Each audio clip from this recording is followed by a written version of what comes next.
Assalamualaikum warahmatullahi wabarakatuh. Selamat datang pada video pembelajaran psikologi pendidikan. Kami dari kelompok 10 dengan topik utama konstruktivisme sosial. Pembahasan pertama yaitu aplikasi konstruktivisme sosial dalam pendidikan. Pembahasan kedua kritik terhadap konstruktivisme sosial. Aplikasi konstruktivisme sosial dalam pendidikan. Menurut konstruktivisme sosial, pemahaman anak-anak dipengaruhi oleh adaptasi terhadap dunia fisik dan pertukaran interpersonal tentang realitas budaya. Ini memberikan arti dan relevansi pada pembelajaran. Taylor 2018 menambahkan dimensi ini dengan mendefinisikan pertumbuhan potensial sebagai tingkat perkembangan yang dapat dicapai oleh pembelajar dengan bantuan guru atau rekan sebaya. Dalam konteks konstruktivisme sosial, dialog, kolaborasi, dan penggunaan informasi adalah komponen kunci dari pembelajaran. Vygotsky percaya bahwa interaksi sosial mendukung perkembangan kepribadian sepanjang hidup dan berkontribusi pada pertumbuhan kognitif. Pendekatan ini memungkinkan pembelajar untuk menyelesaikan aktivitas dengan bantuan orang dewasa atau melalui kolaborasi dengan rekan sebaya. Selanjutnya adalah aplikasi konstruktivisme sosial dalam pembelajaran. Yang pertama adalah pembelajaran berbasis kolaborasi. Pembelajaran berbasis kolaborasi adalah metode yang menekan kerjasama antara siswa dengan latar belakang dan kemampuan beragam untuk mencapai tujuan bersama. Ini mendukung perkembangan keterampilan interpersonal dan tanggung jawab individu dalam kelompok. Kemudian diskusi kelompok.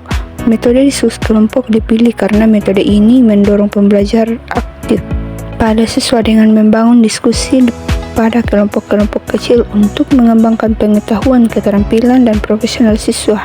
Bagian C yaitu peer tutoring. Peer tutoring atau tutor sebaya merupakan sekelompok siswa yang telah tuntas terhadap bahan pelajaran, memberikan bantuan kepada siswa yang mengalami kesulitan dalam memahami bahan pelajaran. Artinya, peserta didik yang sudah tuntas dalam pembelajaran atau memiliki kemampuan lebih dari peserta didik lainnya menurut penilaian gurunya, maka dilatih untuk memberikan bantuan belajar kepada teman-teman sekelasnya. Dengan cara ini, peserta didik yang belum tuntas atau kesulitan untuk memahami bahan pembelajaran akan termotivasi oleh teman yang memberikan penjelasan kepadanya. Selain itu, bahasa teman sebaya juga lebih mudah dipahami. Penggunaan dialog dan interaksi sebagai alat pembelajaran. Penggunaan dialog dan interaksi sebagai alat pembelajaran sangat efektif dalam meningkatkan pemahaman dan keterlibatan siswa. Metode ini memungkinkan siswa untuk berpartisipasi aktif dalam proses belajar, berbagi ide, dan membangun pengetahuan secara kolaboratif. Dialog interaktif dapat meningkatkan kemampuan komunikasi dan berpikir kritis siswa, serta menciptakan lingkungan belajar yang lebih dinamis. Pola komunikasi dalam interaksi pembelajaran menurut Sudjana terdapat 3 bentuk pola dalam proses interaksi antara pendidik dan anak didiknya, yaitu komunikasi sebagai aksi, interaksi, dan transaksi. Bagian A, komunikasi sebagai aksi atau komunikasi satu arah. Dalam hal ini, pendidik sebagai pemberi aksi dan anak didik penerima dari aksi tersebut. Pendidik atau guru yang sangat berperan aktif, sedangkan anak didik pasif dan mengajar hanya dianggap sebagai aktivitas penyampaian bahan ajar. Bagian B, komunikasi sebagai interaksi atau komunikasi dua arah, yaitu pendidik atau guru sebagai pelaku dalam memberikan aksi dan penerimaan aksi, sedangkan anak didik bisa juga sebagai orang yang menerima memberi aksi, dan dalam kegiatan ini akan terjalin interaksi komunikasi antar pendidik dan anak didiknya. Bagian C, komunikasi sebagai transaksi atau komunikasi banyak arah, yaitu interaksi komunikasi yang terbangun tidak hanya melibatkan pendidik dan anak didik, melainkan di antara sesama anak didik. Contoh dialog tentang penggunaan teknologi dalam pembelajaran yaitu guru, apa pendapat kalian tentang penggunaan teknologi dalam pembelajaran? Dibalas oleh siswa 1, saya pikir teknologi sangat membantu, Pak.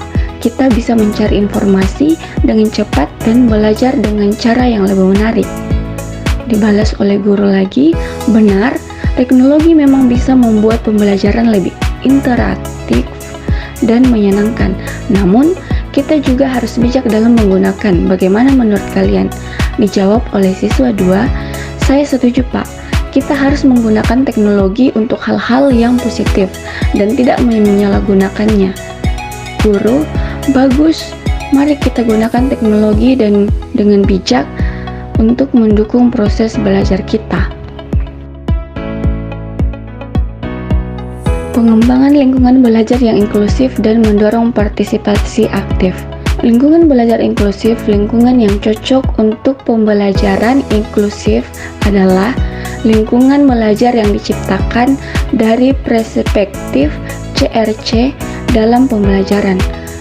Pembelajaran dalam perspektif CRC adalah pembelajaran yang kegiatannya mendidik siswa sesuai dengan konvensi hak anak. Artinya, seluruh pembelajaran berpusat pada siswa, menyajikan kurikulum yang memenuhi kebutuhan belajar siswa berdasarkan minatnya, menerapkan pendekatan dan metode sesuai dengan lingkungan dan masyarakatnya, tingkat usia, kemampuan, dan cara belajar. Oleh karena itu, kita perlu dapat menemukan dan menggunakan metode pembelajaran yang berbeda untuk memenuhi kebutuhan belajar siswa dengan menciptakan lingkungan belajar yang inklusif.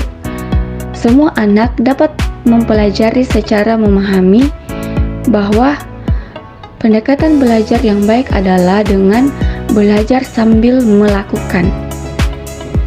Sebenarnya, inilah yang kami maksud dengan pembelajaran aktif dan melibatkan siswa dalam pembelajaran. Anak-anak mempelajari informasi baru melalui berbagai aktivitas dan metode pembelajaran. Kegiatan ini seringkali memberikan pengalaman langsung kepada anak-anak setiap harinya. Hubungan ini membantu anak-anak memahami, mengingat, dan menerapkan apa yang telah mereka pelajari dalam kehidupan. Selanjutnya yaitu kritik terhadap konstruktivisme sosial. Kritik terhadap konstruktivisme sosial telah dilakukan dari berbagai sudut pandang, termasuk filosofis, sosiologis, dan pendidikan. Ada beberapa kritik yang relevan.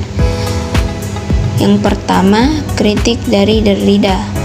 Realitas sosial ditentukan oleh kepentingan, dan kepentingan menentukan metode tafsir yang dipakai, serta tafsir selalu bersifat sewenang-wenang.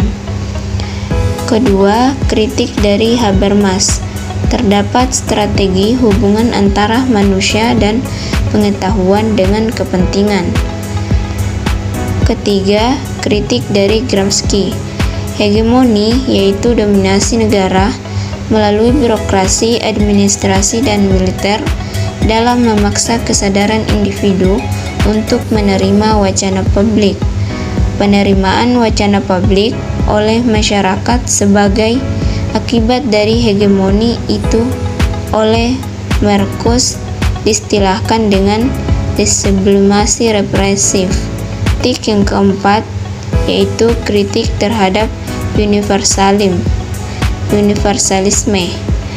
Konstruktivisme sosial menantang gagasan bahwa ada prinsip-prinsip atau nilai-nilai universal yang berlaku di seluruh budaya dan masyarakat. Teori ini berasumsi bahwa kenyataan, termasuk pengetahuan kita tentang dunia, adalah konstruksi sosial dan bukan sesuatu yang objektif dan tetap. Selanjutnya, kritik dalam ilmu sosial. Paradigma konstruktivisme dalam ilmu sosial merupakan kritik terhadap paradigma positif.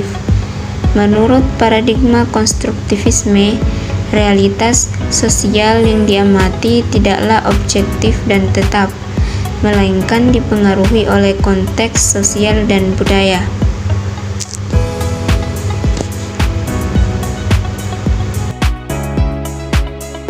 Pembahasan selanjutnya adalah ketergantungan pada dukungan sosial yang mungkin tidak tersedia di semua lingkungan belajar.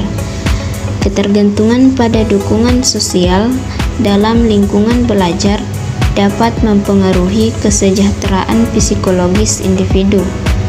Dukungan sosial berfungsi sebagai sumber kenyamanan dan bantuan dalam menghadapi stres, serta meningkatkan kemampuan individu untuk mengatasi masalah. Namun, dukungan ketersediaan sosial tidak selalu merata di semua lingkungan belajar, yang dapat menyebabkan perbedaan dalam pengalaman belajar dan kesehatan mental siswa.